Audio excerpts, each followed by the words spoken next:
Hello everyone, आज जो हम सब्जेक्ट उठा रहे हैं वो है पेडागोजी ऑफ इंग्लिश और उसका टॉपिक करेंगे मेथड्स ऑफ टीचिंग रीडिंग। सबसे पहला मेथड ऑफ टीचिंग रीडिंग का है the alphabetic method. As the name of the method suggest, this method begins with the part and reaches the whole.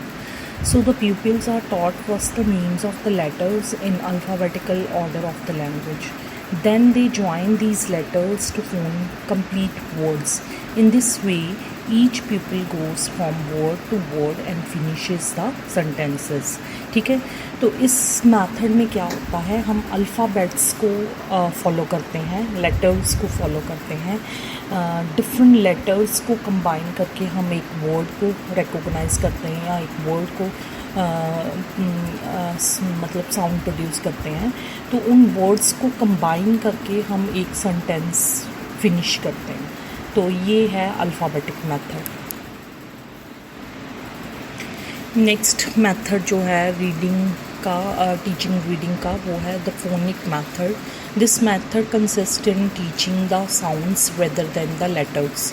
तो यहाँ पर किस पर फोकस किया गया है? साउंड्स पर। अल्फ़ाबेटिक में हमने लेटर्स पर फोकस किया था।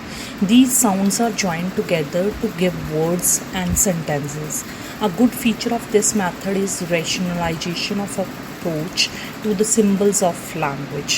ठीक है, नेक्स्ट हमारा मेथड आता है टीचिंग रीडिंग का, वो है लुक एंड से मेथड। इस मेथड में क्या किया जाता है, कोई पिक्चर शो करके बच्चे को वर्ड का मीनिंग और वर्ड का साउंड समझाया जाता है। ठीक है, this method is also known as a word method and as the name suggest, this method seek to teach word as a unit of thought. In this case, the pupils are taught to associate the word with its accompanying picture and thus read at sight. ठीक है, तो word को combine किसके साथ किया जाता है? Picture के साथ, और उसको देखकर वर्ड को बोला जाता है। ठीक है, here the child learns the word and its sound and at the same time the meaning that the word carries from the accompanying sketch or picture.